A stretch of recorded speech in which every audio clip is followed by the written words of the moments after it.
So when it comes to evaluating uh, housing value and affordability and sustainability, um, it's very important that we, get a sense of what consumers are saying, what they're thinking, what they're doing. It's very important that we get a sense for what kind of value is being brought from the appraisal side, how lenders are understanding it, and how real estate agents are able to communicate this kind of information. It's something we've been talking about for a long time, and something I'm very excited to continue this conversation on, here at the GreenHome Institute. Um, Now, before we get started, we always do our membership spotlight.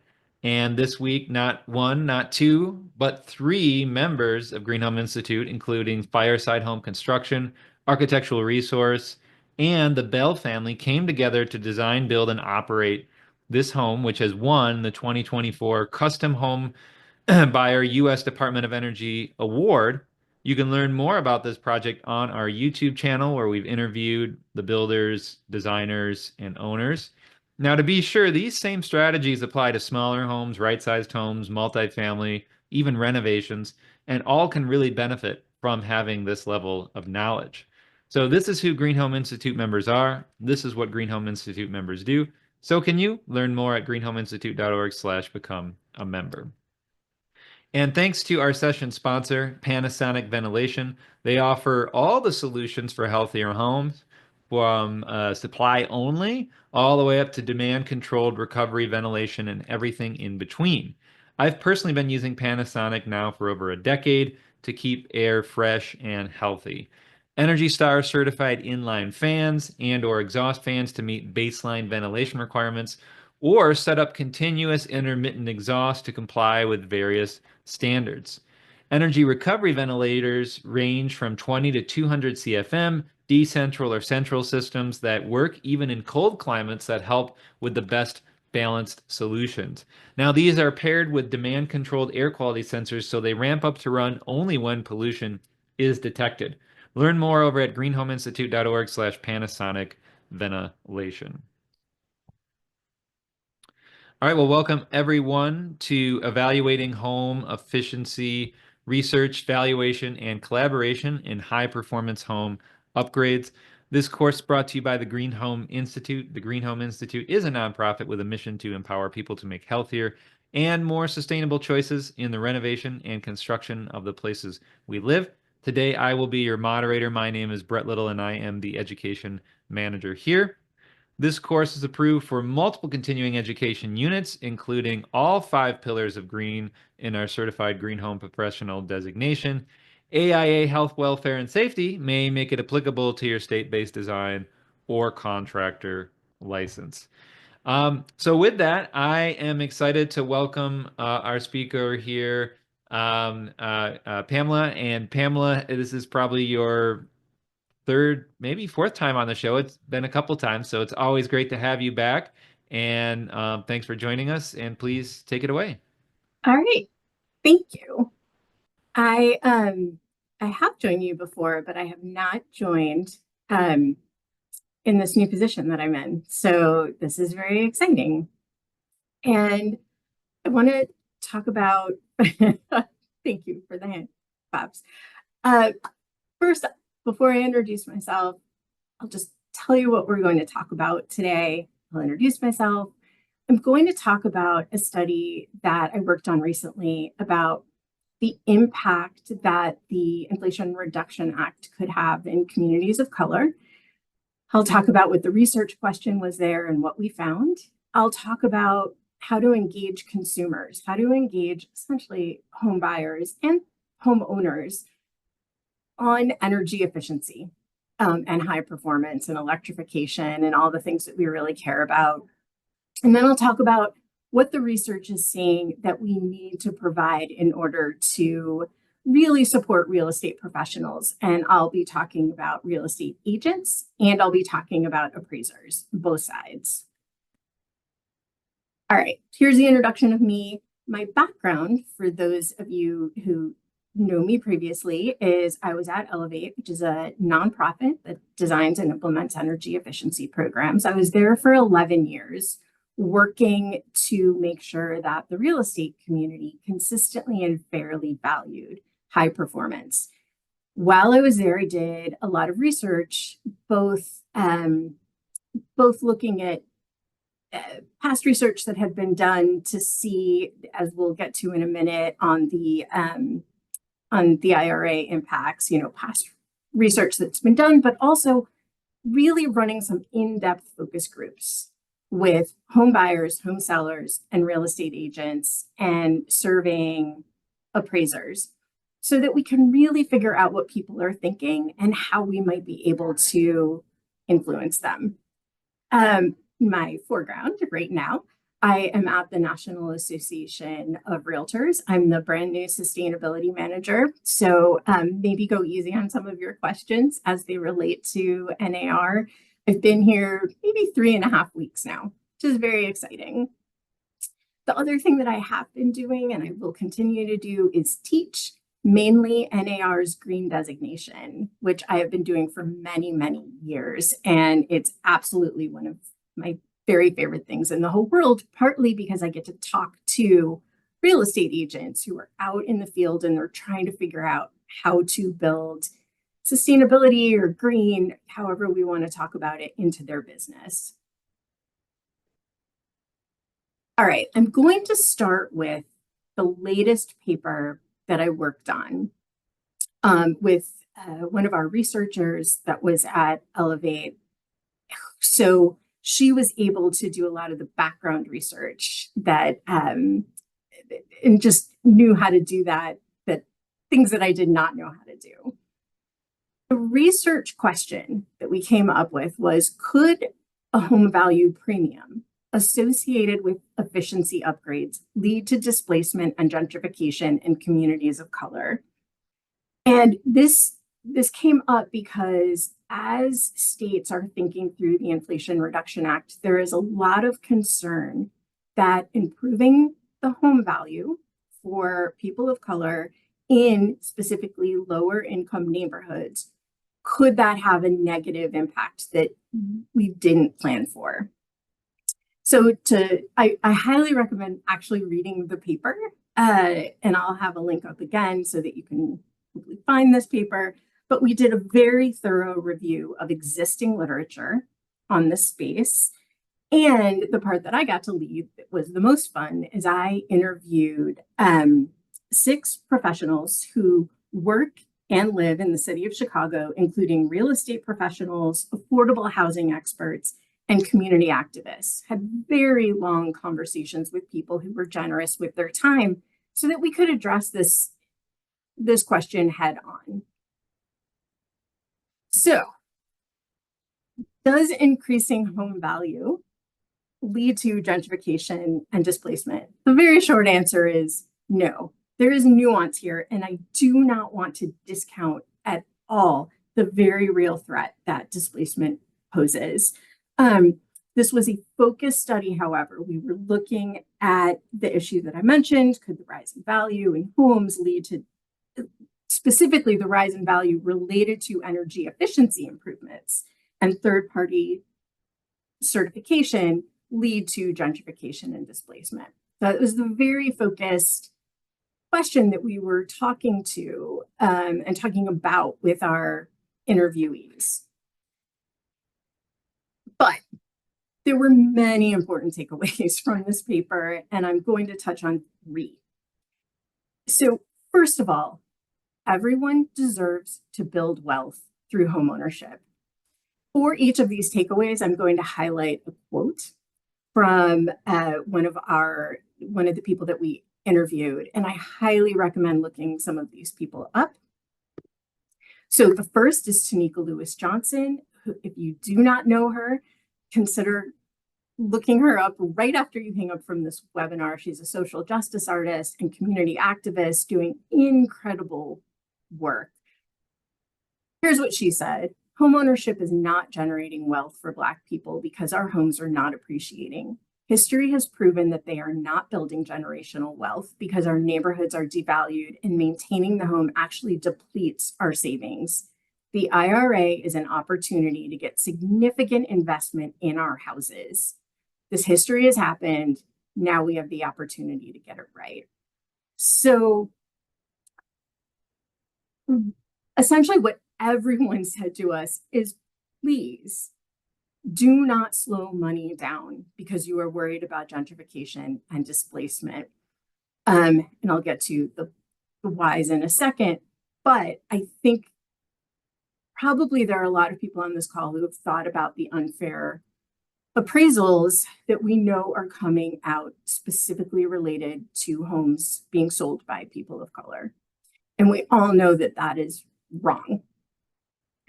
And we want to make sure that because homeownership is basically the way that most people in the United States build wealth, we want to make sure that everybody is able to do that. Second big takeaway, gentrification is not caused by homeowners improving their homes.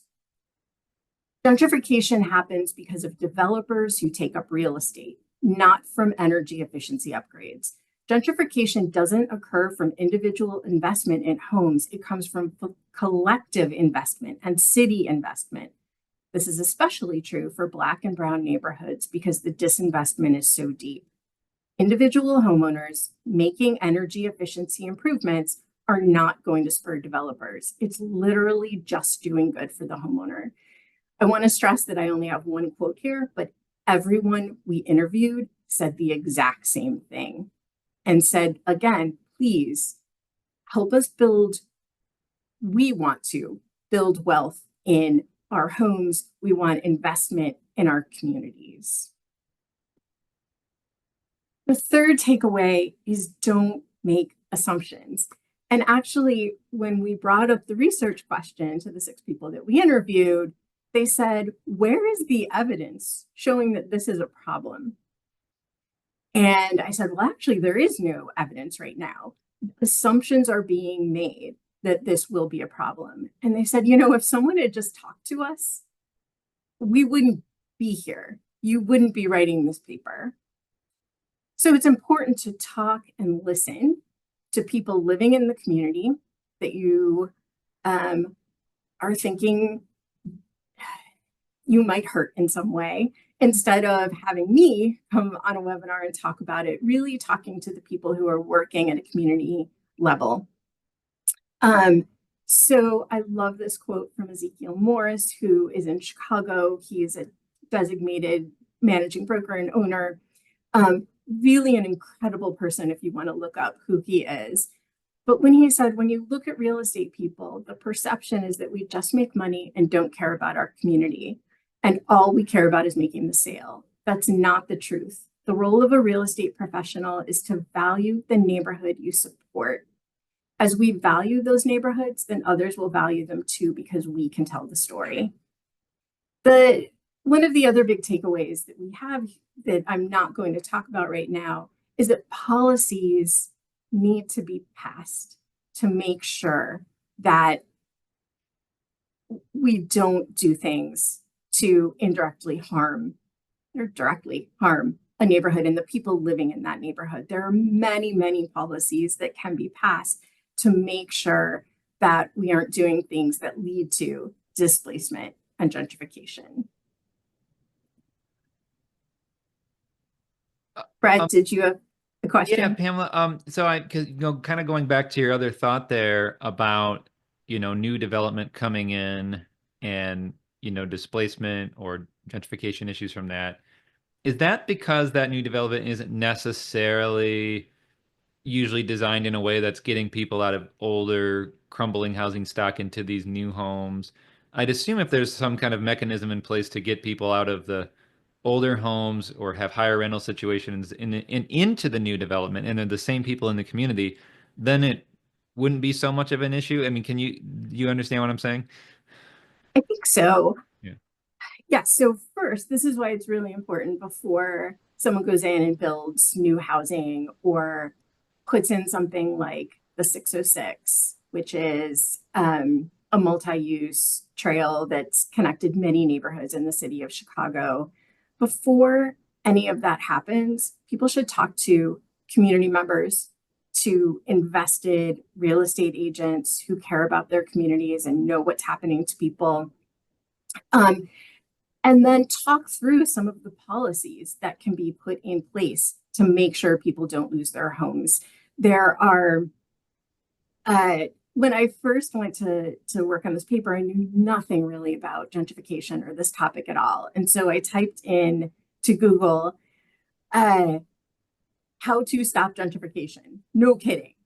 And about 1,000 million suggestions came up for me. And the first one was from the CDC. And it talked about, we know there are policies that we can put in place to make sure that, sort of like we do in a way with Section 8, you know, that there's income. We want to maybe look at income levels before certain properties go to people. We might want to look at how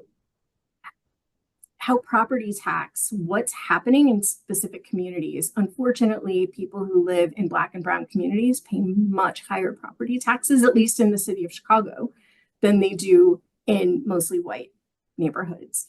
So there are all sorts of policies that can be passed and looked at to try to protect people.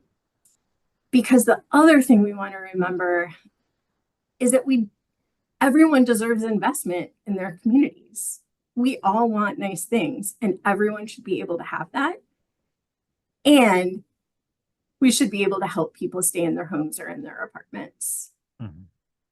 Yeah, thank you. Yeah.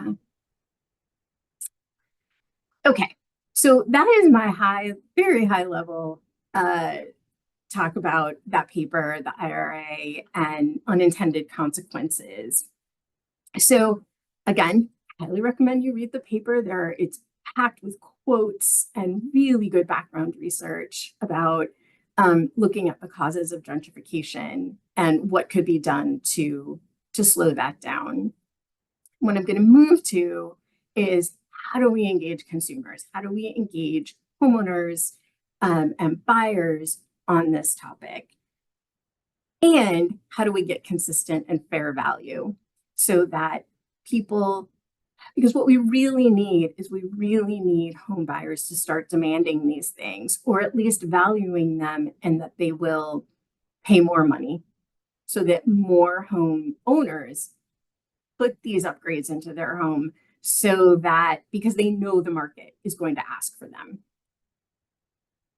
So I feel like this is almost a dirty word in the energy efficiency community. I said that I've been doing this for 10, maybe 11 years. I have been talking about marketing for a very long time and looking at the words that we choose. And I feel as though I have made almost no impact, but here I am talking about it again. We market.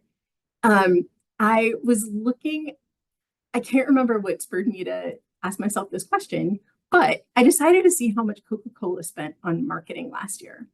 $5 billion. This is for a product that most people have tried, everyone knows about. We can get it anywhere. There is no question that people need to learn about Coca-Cola. The other thing is that we understand it. We understand what it is. We understand the benefits or disbenefits of drinking a soda. So this to me is incredible. What was really mind-blowing was this. I found Coca-Cola's marketing strategy. It includes many more things. But again, we don't have to teach people what Coke is. In fact, we even use Coke now as the generic word for soda. So here's their marketing strategy. Focus on refreshing the world in mind, body, and spirit. Focus on making a difference to people and communities. Create emotional connections with campaigns like Share a Coke. Doesn't that sound like everything that energy efficiency and electrification does for people? This is all about the experience that one has when they're drinking a Coke. This has nothing to do with the Coke itself. So think about this in terms of a heat pump. We could talk about what a heat pump does, but let's instead talk about what a heat pump does to the mind, body, and spirit. How does it make a difference to people? How do we get an emotional connection to a heat pump? Isn't that crazy? We want an emotional connection to soda. And the soda, well, it could be refreshing and gives us a little caffeine and sugar boost. It doesn't really change our lives. Like, sort of like my house. I live in a 100-year-old bungalow, Chicago bungalow, and I have air sealed and insulated it to the nth degree. And that has made a difference in my mind, body, and spirit in my house as I live through our bizarre seasons in the Chicago area. So most people don't understand our product, and we need to market effectively. And I think what's important is that we need to remember that people engage with us for their reasons and not for our reasons. My reason coming into this was, truthfully, was climate change. That's my reason. That is not how people buy homes, however. They do not buy homes. Most people, I know there is a market of people out there that do want LEED certified homes, that do want super, super, super high performing homes. Most people are not looking for that. So what are they looking for? How do we engage with consumers from where they're coming at and not from where we're coming at? So here's what we have found through focus groups. And I recommend that so many more of these sorts of things happen, that we really talk to people and drill down into what they're thinking and in what sort of messaging they need to hear. So we need benefits-based marketing. How will I feel in this home? What is my experience in this home? What is my experience in this home with a heat pump? And we need to talk about the full range of benefits. Anyone who has seen me speak recently has heard me talk about Miller Lite's campaign, Taste Great, Less Filling. And the reason they did that, Taste Great, Less Filling, is because there are ostensibly two benefits to drinking Miller Lite. And some people want it for taste and some people want it for less filling. They're talking about the range of benefits, and we need to do the same thing because not everyone is moved by the same benefit. Some people do care about their energy bills, but in one of the papers that we did specifically in Michigan, we had a homeowner who said, listen, I'm at a point in my life where energy bills are not a problem. That's not something that moves me. So what did move her? She was really interested in comfort and with resilience in that things wouldn't break down. She was an older homeowner. She was in the house that she assumed she would die in, and she didn't want to have to make a lot of upgrades. So we need to talk about that full range of benefits. The other thing we have to do is make things eye-catching because it's just the way it is. And you can go to the grocery store to see the truth around that. I'm just going to point out one very small finding that we had from the focus group results, and that is where we gave people a list of features, and then we gave people a list of benefits tied to those features. And the features would be like something like open floor plan, or heat pump, air sealing and insulation, stainless steel appliances. And we asked people to rank in order. We asked home buyers specifically, what would you want? What are out of this list of 7, how would you prioritize these things? And when we gave them the features, all of the energy efficiency upgrades were last. They were last on the list.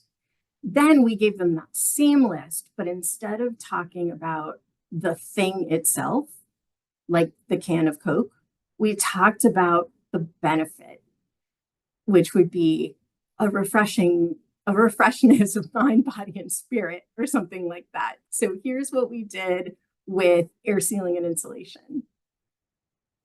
For the benefit, this house is comfortable room to room, no matter the season. When we did that, when we listed everything as a benefit, as opposed to the feature, all of the energy efficiency improvements moved up in the list. And I think air sealing and insulation went to 1 or 2. Now, I know there are real estate agents on this call, and I don't want to overstate this, because in the end, people are buying homes, including me. I just moved. Including me, I'm looking for a home in a certain price point, in a certain location, with a certain number of bedrooms. That's what I'm looking for. And I want to see the house as something that I would be comfortable in, that I would love. So this isn't necessarily about getting people to buy a home that is sustainable, that's energy efficient, that has these upgrades. It's about making sure that people can value those things because we've marketed them correctly. And value could mean, yeah, I want this house instead of this other house because it's between the two, because I like these things better. The other way, the other value is, yeah, I'm willing to pay more money for that. And I can guarantee that when we sold the house that we just moved out of after 27 years, we marketed the heck out of the energy efficiency benefits that we had done over the years we lived in that house. We also marketed our native landscaping, talking about easy to care for and saving water and all of those things. So we marketed all of the upgrades that we had made, but in terms of the benefit to the people that were moving into that house. Here are a couple quotes from people that I thought were fascinating. I don't associate any of the things that you just told me as benefits of energy efficiency. This was after, during the focus group, we had talked about comfort. We had talked about cleaner indoor air. We didn't just talk about bill savings. We said a lower total cost of home ownership. That really seemed to resonate with the focus group participants. But isn't that interesting? I don't associate any of those things with energy efficiency, which means we probably need to move away from that particular phrase, energy efficiency, as something that people understand. As a first-time home buyer, I would not have paid more for a home that was marked as energy efficient because I didn't understand the value of those things. What he was saying here is that now I do, because I went through this focus group and you taught me all of these things. So who knows if he'll really pay more for a home that was marketed as energy efficient, but he now knows things and he understands the value of those things that he didn't know before. For those of you who have not stumbled upon the Shelton Group, ERM Shelton, I highly recommend checking out the studies that she has made public. For those who want to try to figure out, like, what are the words we should be using? How should we be talking about these things? Do we use the word green? Do we use sustainable? Do we use low carbon footprint? These two reports specifically call that out. And what I love about the What is Home study is it talks about how people felt about their home and what they wanted from their home before COVID and after COVID. And the words that they're using, because we need to start using those words. So I highly recommend checking out these studies. They're beautifully done and so interesting. Okay, so we know what consumers need. They need to know about the full range of benefits. They have told us time and time again that they do not like to read long paragraphs, but bullets are great. So they don't want to read too much. They don't want to do too much research. But they do want to know what the experience will be living in this house as opposed to living in a different house. So they want to know that as well. But how do we support real estate professionals? We're going to start with agents. What real estate agents, because we also run focus groups with, or I did run focus group with real estate agents. And a little bit of this is also backed up with the National Association of Realtors sustainability study that they put out every year. What they are saying to us is they want turnkey marketing materials because it's hard for them to come up with the marketing materials for some of these upgrades. There's also a liability component there. They do not want to say things that could get them into trouble. And it's really nice if there's a marketing piece that is ready for them. They also really like a third party to talk about the upgrades that were done and confirm them. And again, this is very much a liability thing. And there's that not everyone is at the same level in their terms of knowledge about high performance. And the agents that we have on the call are incredibly knowledgeable, but not everyone is. And millions of homes are sold every year. And we know that there are millions and millions of upgrades that are done in these homes and they are not getting called out. So we have to help the listing real estate agent as much as we possibly can. So turnkey marketing materials ready to go for the upgrades and some sort of third-party certification, like you would think an Energy Star appliance is a third-party certification. Somebody else said that this was working at a higher level.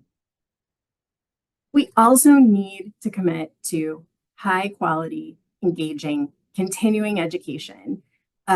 I hear a lot of people who come to me and they say, you know, I did a lunch and learn at my local realtor association and not very many people came. And part of that is it's important to remember that real estate agents are small business owners. They're independent contractors.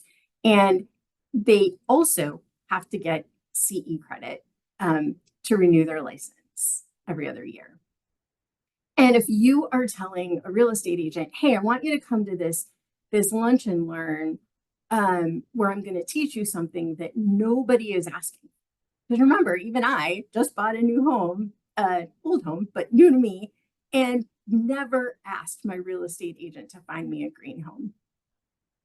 So if it's not being asked for specifically, why should I learn about something? You know, why would I study for something that's not on the test? There are many reasons to, and we should talk about that. But that's kind of the mindset right now. So if you get continuing education credits assigned to something, that's that killing of the poor two birds with one stone, in that they're getting CE credit and they're learning about something new. Most real estate agents take their continuing education classes through their local realtor association, of which there are hundreds upon hundreds. So for those of you who are wondering how to connect with local real estate professionals, one of the ways is through your local realtor association.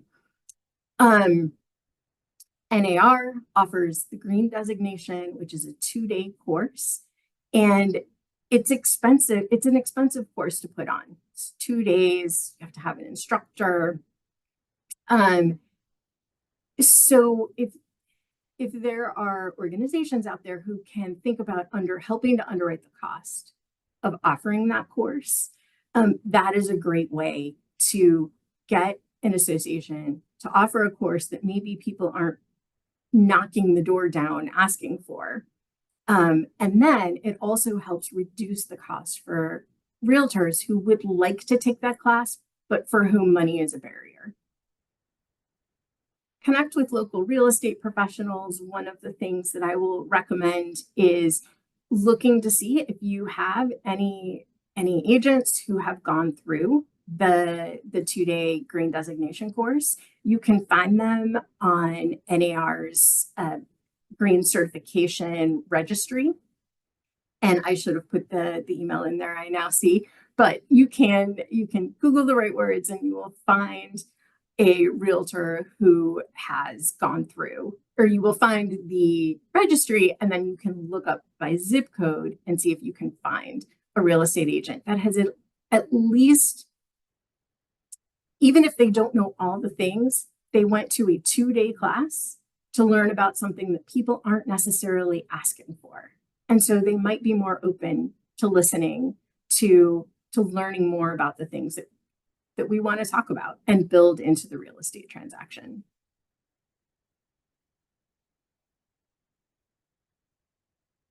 Then there's the appraisal. And this is where consistently when I teach, real estate agents say, even if I did all of the things that I marketed, all of the things, the appraiser won't give me value. I don't know if there are any appraisers on here who want to speak to this, but when I have appraisers in class, what they almost always say is, tell me the story about the house. We don't know what's behind the walls. We do not have X-ray vision. I am not trained in necessarily understanding the difference between a high SEER air conditioning unit and one that has a lower number. In fact, I don't even know what the numbers necessarily mean. So help me tell the story with documentation. And this is what I teach to real estate agents about why it's so important to have these marketing materials, keep all the receipts and things like that that your sellers have documenting the upgrades. And the idea is to tell a good story about a home. And we have to help the appraisers calculate value by providing really solid documentation. And that needs to happen before the appraisal begins. So third-party certifications, specs and invoices for installed green features, documented utility bill savings, appraiser-led studies is another one.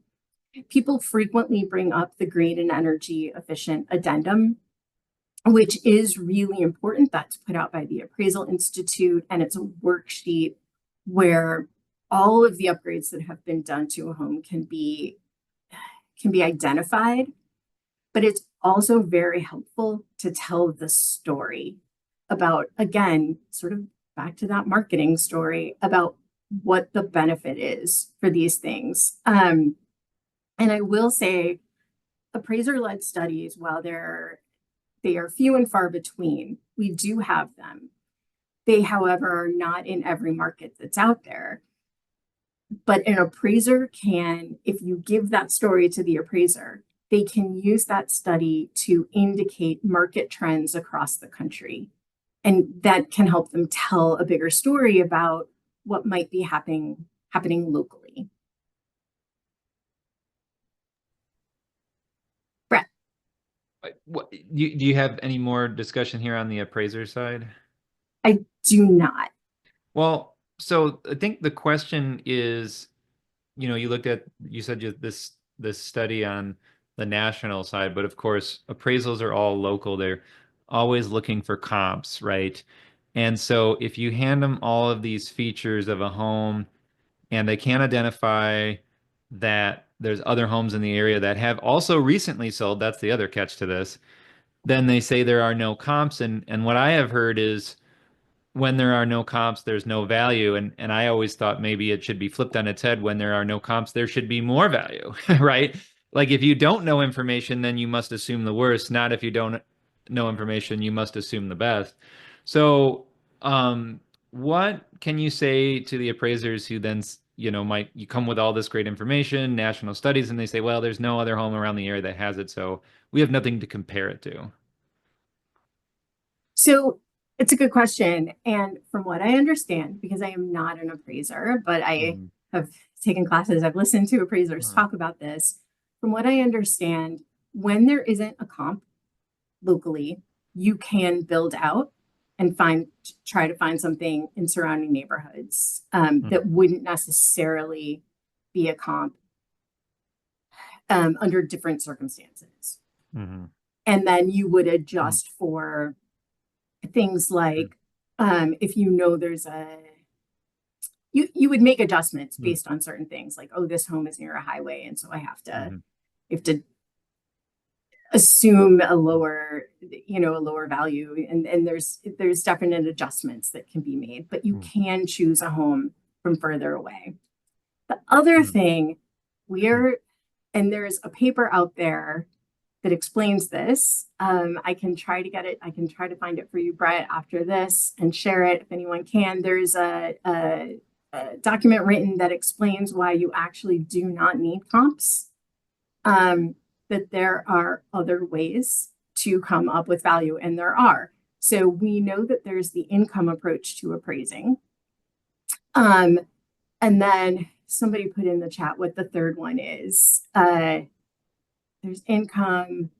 I think it's the value of the thing is what I think it is. So there's the income approach to appraising. And then the third one is the kind of what it costs to put this thing in there, which is partly why you would put in specs and invoices for these installed upgrades. The other thing that we are seeing is, because we are consistently finding in these appraiser-led studies from across the country, we're consistently finding a premium.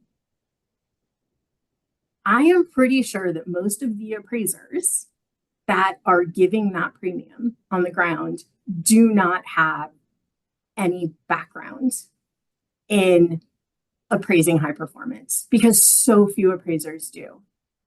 The homes that we know that are receiving the bump in value is because the listing agent made sure that it was documented in the MLS and it was documented for the buyers coming in to see that home. So we know that. We know that appraisers are giving value even without having maybe all the comps they would like and all the knowledge that we would prefer that they have.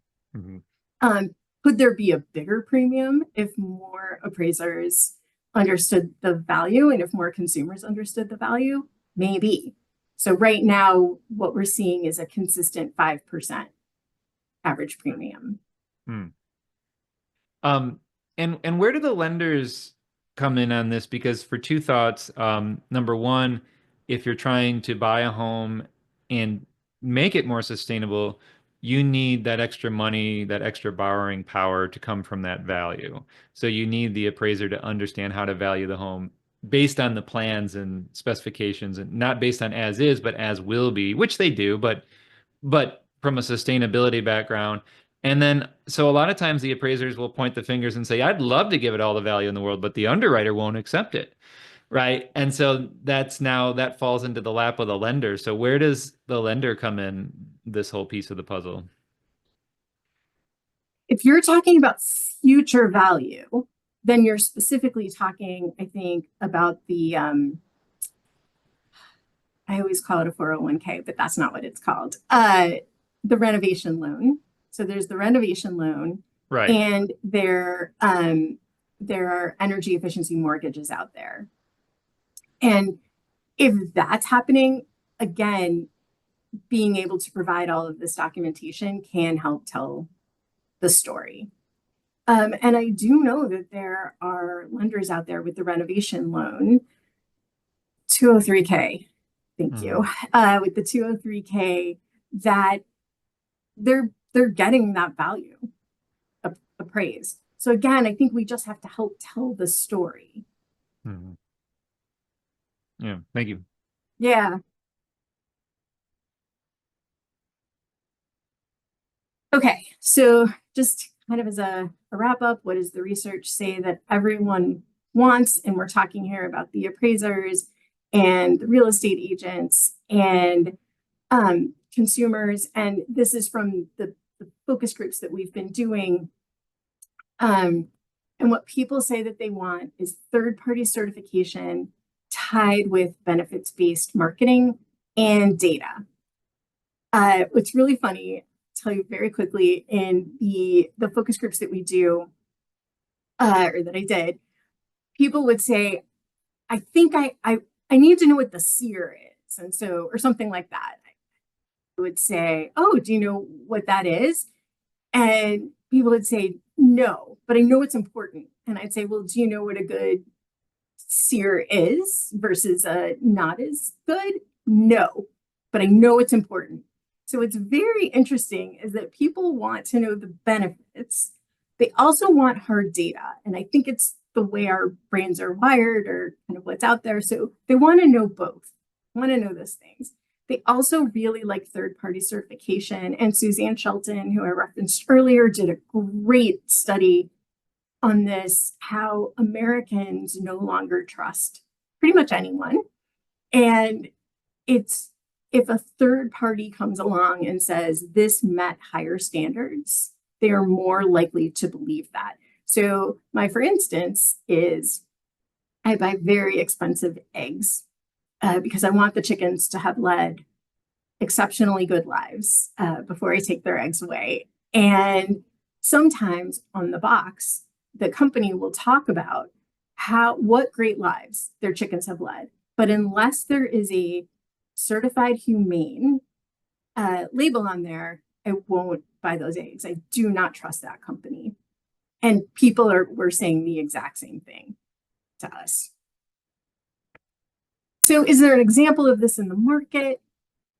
REACH is an accelerator that the National Association of Realtors runs that works with companies that are combining real estate and technology. And they provide mentorship and resources and support to these companies. And one of the REACH companies that was supported was Pearl Certification. And so this certification and the marketing materials and how things are structured, a lot of this was informed by and through the support that they received while working with REACH. And this is an example of certification combined with marketing materials. There's a report with lots of data. They fill out the appraisal addendum, and then there are letters that are ready to give to the appraiser, to the buyer of the home, and to the lender. And again, I like that this is a company that worked with the National Association of Realtors. Okay, so action item, so things that you might want to do. Oh, here we go. Here's how you find a member, a green designee. So try to find real estate agents who have at least expressed interest, even if they don't know all the things. For appraisers, you can find appraisers that are in the registry, the Valuation of Sustainable Buildings registry. There aren't that many, but there are some. So pull them together. If you're a contractor, if you know of contractors that are working in this space, high performance home builders, lenders who care about the space, maybe who are doing the renovation loan. This all takes work. I was talking with Brett before this started, and nothing happens quickly and everything takes time.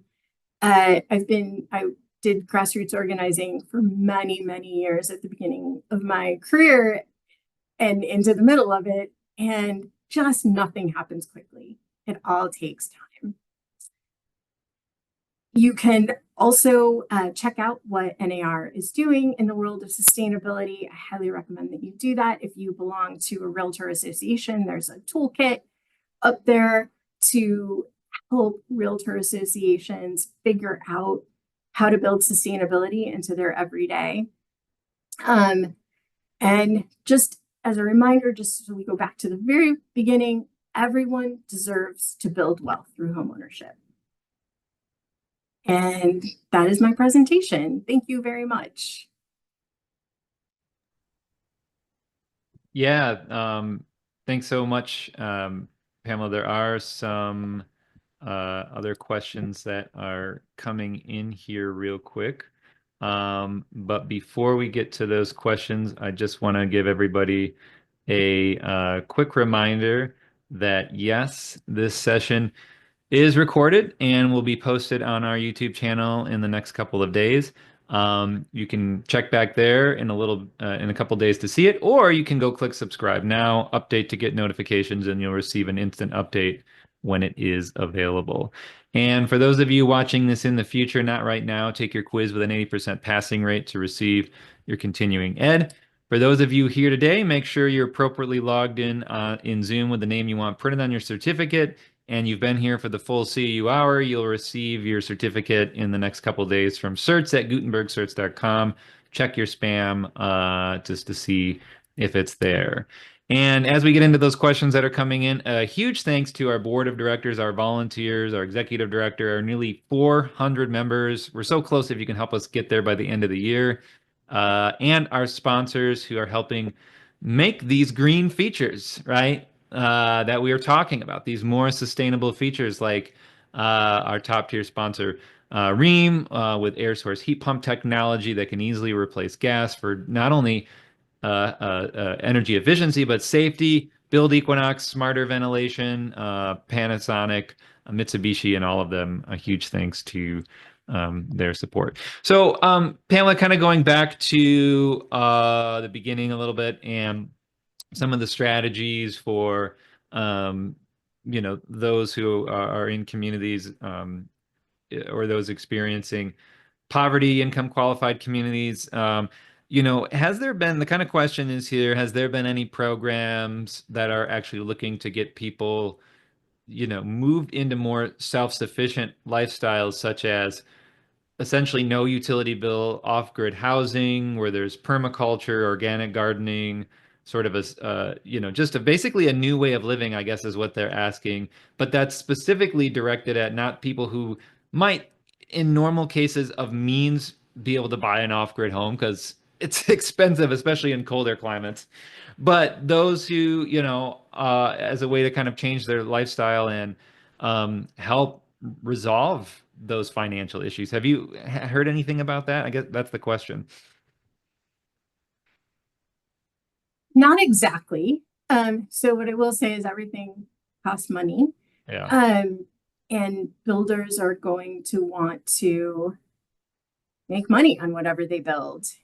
And this is where, if there are people on the call who want to advocate for stronger building codes, and we don't have to build to a LEED standard, but even just making sure that a home is resilient for the climate that it's built in, I think that's very important. There is a great home builder in the city of Chicago who is building as affordable as they can be, highly, highly sustainable homes. Someone on a very limited income is not going to be able to afford one of those homes. And so I think this is where most of our homes at this point are existing. And we need to think about how do we make existing homes better? And I'm hoping that the Inflation Reduction Act goes a long way to that. I don't want to move everyone. We just won't be able to move everyone into new construction. So how do we take like my home, which is on the subway line, walkable to my grocery store, my library, most of my friends. How do we take my home and make it better? Right. Well, yeah, and on that note, again, I go back to if you're owning a home, right? So obviously, if you're a renter, essentially, in many cases, this is on the landlord because you can't change the infrastructure. Now there's technologies coming out where you can have your own plug and play heat pump. Those things are coming. But for the most part, you're not plug and play better wall assembly and then take that with you. So that, that's on the lender or on the landlord, and they have to work on that. But for the homeowners who are struggling, obviously, when COVID picked up, interest rates crashed, and people were, able to get great loans. And then now they're in a terrible position. They came down a little and people are able to get better loans, and now they're back up again. And it's this but still they're, I mean, quite frankly, they're very low compared to, the history. So it seems to me that the mortgage industry has this massive amount of capital that can be reinvested into our housing stock to transform our housing stock and do it in a more sustainable way. You mentioned some of these programs. There's the Freddie Mac or Fannie, I get them mixed up, Green Choice program. There's some newer, I think HUD 203K programs. But, even the traditional refinance and construction loan process itself, which isn't anything special, it exists and it's not new. Um, can't that be a mechanism for major transformation across our country when braided with the Inflation Reduction Act and maybe other local resources, so that, somebody takes out a loan, can do all this work, and then a lot of it gets chopped down by those resources?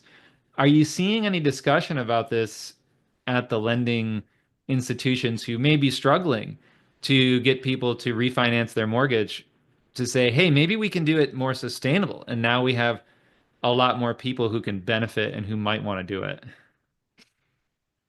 It was an amazing question, and I wish I knew more about this space. So I can't really speak to it. What I do know is that there are people much smarter than I who are working in this space to change policy, Mm. to make sure that some of the things you just talked about happen. And I think, again, so much of this comes back to advocacy. And what is going on in that space. And I do hope, again, because I've been here 3.5 weeks, I'm hoping to find out more about what's going on in that space here. Speaking of advocacy, there's advocacy underway across the country to develop home energy disclosure policies so that when homes are resold, people have transparency of what the utility costs might be of the home. Now, a lot of that I think started in the rental market, right? It's an easier place to go after that kind of thing. But now I think it's happening more. The city of Ann Arbor, Michigan passed a law, so home energy scores are required on resales. The Portland, Oregon has been well known for their program for a long time. What um, I guess what's happening, what is the Realtors Association's take on these disclosure laws? Are there ways that they can be passed in such a way that, benefits everyone, both the sellers, the buyers, the real estate industry at large, and ensures transparency and information needed so that you can take advantage of the Inflation Reduction Act money, so you know what you just bought and what needs to be changed, and it's not a mystery to you, I guess. I mean, what are your thoughts on that and how people can advocate in a way that's also of interest to the local associations to make that change at their city level? I think that asset-based certifications are the way to go, where we Hmm. call out the improvements and the benefits to those improvements. That's what we do already in the real estate transaction. We call out the great things that a homeowner has done. So that fits right in with the model. Mm-hmm. I also want to make sure, one thing I've become really worried about is stigmatizing further homes owned by Black and Brown homeowners, which are already being appraised for less, and especially homes owned by people in lower income neighborhoods, which we know have more issues, and need more maintenance. And Yeah. that I don't know that we need Hmm. to put a score on those homes. I think it's more, again, like working with realtor, a brokerage that's local, that's staffed by people who are local, who care about their community. How do we get them information about the Inflation Reduction Act? How do we make sure that the Inflation Reduction Act reaches all of the people that it should reach? And not just people like me. I've been taking each year since I've moved, I have taken advantage of the $1,200 tax credit. I know how to play that game. Hmm. to make sure that I only do one improvement per year. Yeah. Everyone has access to those things. And I think that really comes from helping to educate the real estate community. Yeah. So maybe what you're saying is these labels could have unintended consequences for poor performing homes, especially in those who are experiencing poverty or in income qualified areas, communities of color, where it could further cause these issues if not otherwise paired with improvement programs, correct? I mean, is that kind of what you mean? Yes. Yeah. Yeah.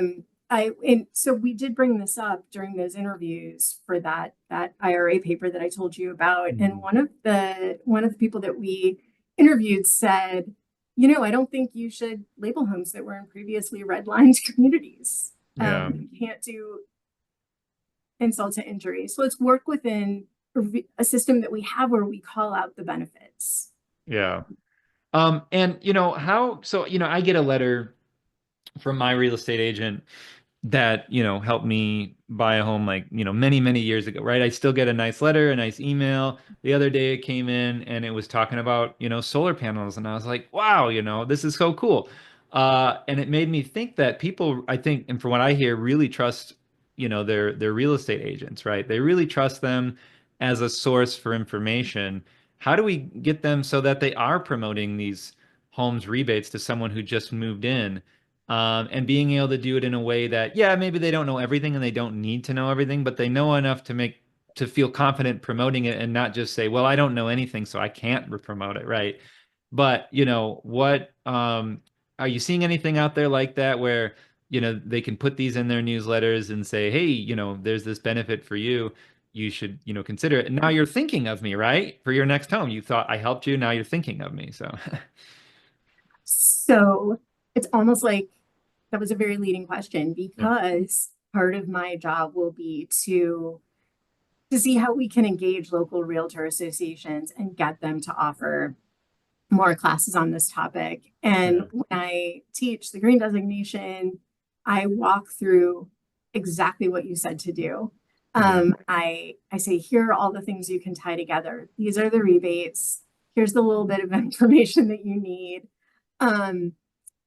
about these upgrades. Now I'm going to send out a letter to my sphere of influence and encouraging people to call me, because I know how to help them access this money and get value for these upgrades. Yeah. Yeah. Well, great. Well, on that note, we are at our time. I don't see any other questions. So I guess, Pamela, where just can people go to learn more about what the National Association of Realtors is up to as far as sustainability and, stay informed? Um, Definitely, it's not up here now, but even if you just Google NAR sustainability, you'll come up on our sustainability page. You can contact me. I can put my information in the chat. I can't guarantee I will have an answer to all of your questions, Yeah. but I'd love to try, and I'm really excited about the chance to make a difference. Yeah. Well, Pamela, I appreciate your time so much, and it was great to have you back and continue this conversation. And hopefully we can have you on again with any other great information that is coming from the association. And it's exciting to see you're there and leading this charge and making this necessary change. So I'm very hopeful for the future in the real estate industry and grateful to have you. And thank you again all for joining us. We'll be back on again next Wednesday, and it'll be an interesting time. So we'll see you all then. Take care. Goodbye. Bye-bye. Be sure to check out all of our courses available online that you can watch anytime and anywhere to pick up your CEUs. Before you go, make sure to subscribe to us on YouTube to get weekly updates and stay up to date on green building science courses, webinars, and home tours. Thanks again.